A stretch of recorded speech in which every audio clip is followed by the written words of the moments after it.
अस्सलाम वालेकुम पाकिस्तान बड़ी खबरों के साथ। रात भर क्या हुआ और कल का जो दिन गुजरा सियासत के ऊपर कैसा गुजरा और आज का दिन क्या होने जा रहा है, तमाम तर डेवलपमेंट्स के साथ आपकी खिदमत में हाजिर हूँ।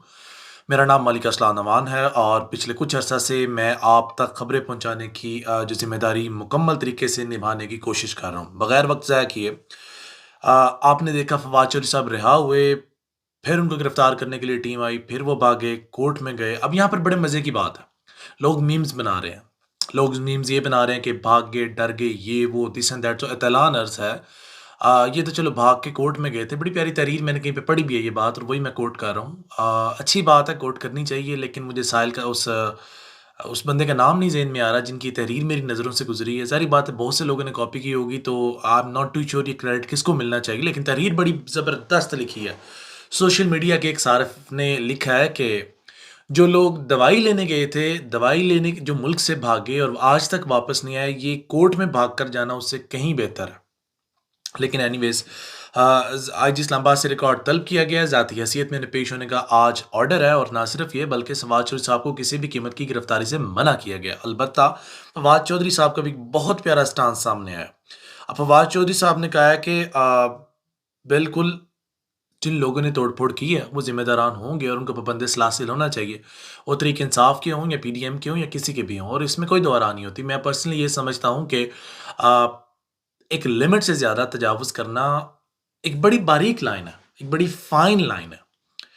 रियासत, लाइक इट और not, we have to follow few procedures, few protocols. आपको अच्छी लगे या बुरी लगे, लेकिन रियासत की अगर मैं बात करूँ तो जो रियासत ने किरदार अदा किया वो तो एक जानिब रख दीजिए।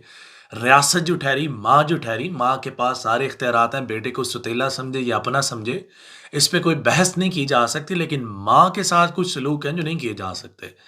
माँ, माँ होती है और मैं बात को यहाँ पे ख़त्म करूँगा और अगली अपने टॉपिक की तरफ चलेंगे। प्रेस कॉन्फ्रेंस की फवाद चौधरी साहब ने और बाकी उन्होंने बोला कि लोगों को अपनी डोमेन में रहना चाहिए। कुछ अच्छी खबरें सामने आ रही हैं। अब अच्छी खबर सामने ये आ रही है कि एक कारोबारी शख्स हैं और उन्होंने इमरान खान साहब से मुलाकात किया। उनके बारे में मशहूर है, जो लोग रिपोर्टिंग करते हैं वो लोग जानते हैं, जो कारोबारी शख्स हैं, ये जब भी किसी को जाकर मिलते हैं तो खबरें अच्छी ही होती हैं और उनका नाम अकील करीम ढेड़ी है।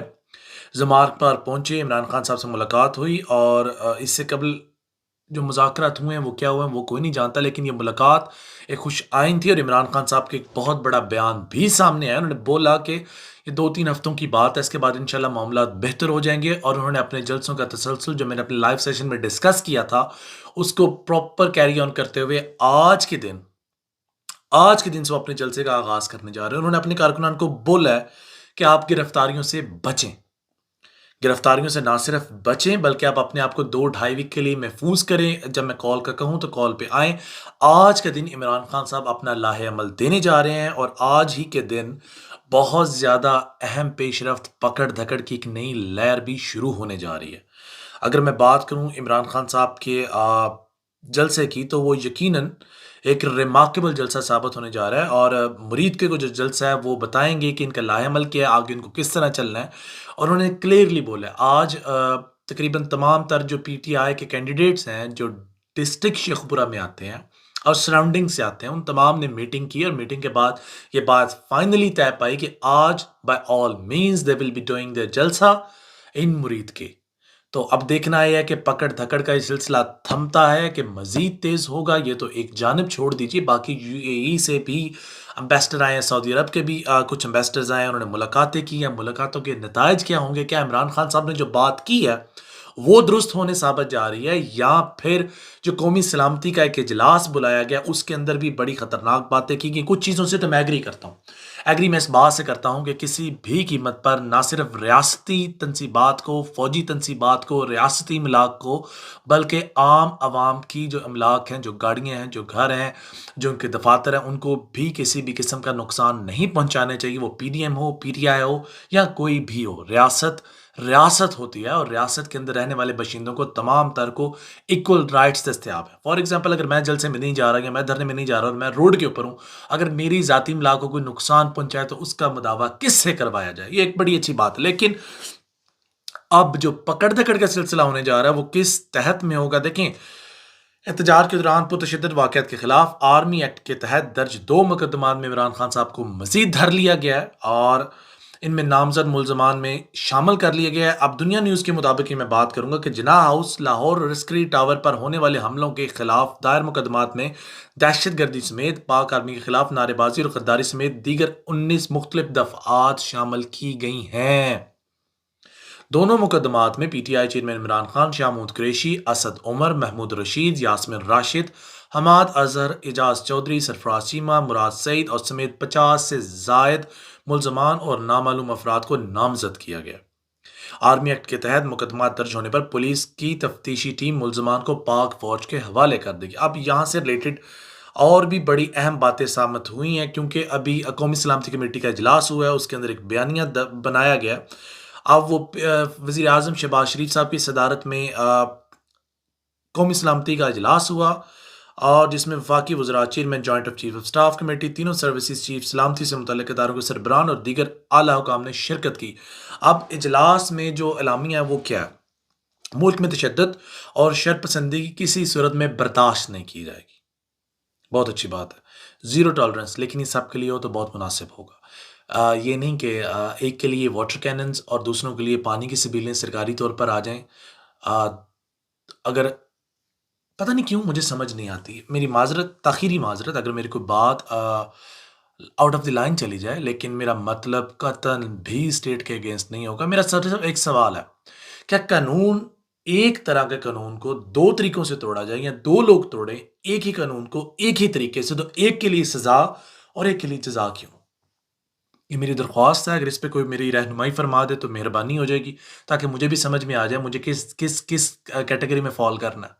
چلیں، اجلاس نے 9 کی قومی سطح پر یوم سیاہ کے طور پر منانے کا اعلان کیا۔ بالکل، فوجی تنصیبات، سرکاری املاک اور لوگوں کے املاک کو نقصان نہیں پہنچانا چاہیے تھا۔ جو لوگ بھی اس میں شریک ہیں، بقول پاکستان تحریک انصاف کے چیئرمین عمران خان، حکومت وقت اس میں ملوث تھی اور حکومت وقت کی ملی بھگت سے کچھ لوگ انوالو کیے گئے جنہوں نے یہ تمام تر تباہی لگائی۔ اس کا ریکارڈ ان کے پاس موجود ہے بقول عمران خان صاحب کے۔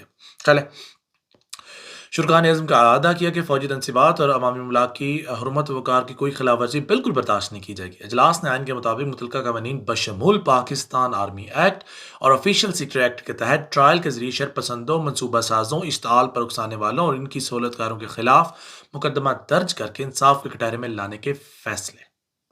ڈن۔ اجلاس کے شرکا نے شہداء اور ان کے اہل خانہ کو بھی زبردست خراج تحسین پیش کیا۔ اجلاس نے عالمی سیاسی کشمکش اور دشمن قوتوں کے عدم استحکام کی پالیسیوں کی وجہ سے بڑھتے ہوئے پیچیدہ جیو اسٹریٹجک ماحول میں قومی اتحاد اور یگانگت پر زور دیا۔ فورم نے سیاسی اختلافات کو محاذ رہنے کے بجائے جمہوری اقدام کے مطابق مذاکرات کے ذریعے حل کرنے کی ضرورت پر زور دیا۔ جناب والا، یہ مین پوائنٹ ہے، تمام تر باتیں ایک جانب اور یہ مین پوائنٹ ایک جانب۔ اب یہ جو مین پوائنٹ سامنے آ گیا ہے، آپ دیکھیں، ایک جانب تو آپ ڈائلاگ کی بات کر رہے ہیں اور دوسری جانب شیریں مزاری کو رہا کرنے کے بعد پھر گرفتار کر لیے گئے۔ تو یہ بات میری سمجھ میں نہیں آ رہی، ایک طرف سے آپ چھوڑتے ہیں، دوسری طرف سے آپ پکڑ لیتے ہیں۔ تو خدا را، آپ اگر آپ مذاکرات بھی کرنا چاہتے ہیں تو مذاکرات کو مذاکرات کی طرح لیجیے، مذاکرات کو مذاق کی طرح نہ لیجیے۔ اور ریکویسٹ یہ بھی ہے حکومت وقت سے کہ اگر معاملات اسی طرح سے چلے اور اگر معاملات کو اسی طرح سے ڈیل کیا گیا، ہم نہیں چاہتے بحیثیت پاکستان شہری، بحیثیت کیونکہ ہمارے ایسٹس اور ہماری پراپرٹیز، ہمارا اوڑھنا بچھونا، حالات و واقعات کی بات ایک جانب رکھیے، ہم فکر معاش کی طلب میں ملک سے دور ضرور ہیں، لیکن یہ دل ابھی بھی پاکستان کا ہے اور پاکستان کے لیے دھڑکتا ہے، اس میں کوئی دو راہ نہیں۔ ہم اپنی ایک تو اپنا پیٹ پالتے ہیں بیرون ملک میں بیٹھ کے، دوسرا ہم ریمیٹنس پاکستان میں بیچتے ہیں جس سے ہمارے ملک و قوم کا فائدہ ہوتا ہے، جس سے نہ صرف ہمارے ملک و قوم میں رہنے والے ہمارے بہن بھائی جس سے استفادہ حاصل کرتے ہیں، بلکہ یہ ہماری اسٹیٹ بھی سے بینیفیشلی ہوتی ہے۔ لیکن ہم لوگوں کو کچھ حقوق ریکوائرڈ ہیں، کچھ ہماری بھی سیلف رسپیکٹ ہے، لیکن اس کو ملحوظ خاطر نہیں رکھا جاتا۔ لیکن چلے وہ پھر کبھی کسی وقت ہم بات کریں گے، ابھی تک لیے اپنے اس کو اجازت دیجیے، نئی ڈیولپمنٹس کے ساتھ پھر آپ کی خدمت میں حاضر ہوں گے۔ فی امان اللہ، خوش رہیں، آباد رہیں، اور جس شخص نے اس ملک پاکستان اور اس ملک پاکستان کے عوام کا مذاق بنایا، جس شخص نے اس ملک پاکستان کا برا چاہا، اللہ اس کی تمام تر نسلیں غارق کرے۔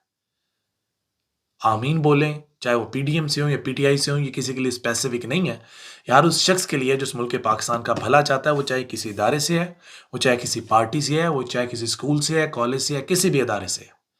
یہ بات کہنے میں تو کوئی ہچکچاہٹ نہیں ہونی چاہیے۔ اپنے اس کو اجازت دیجیے۔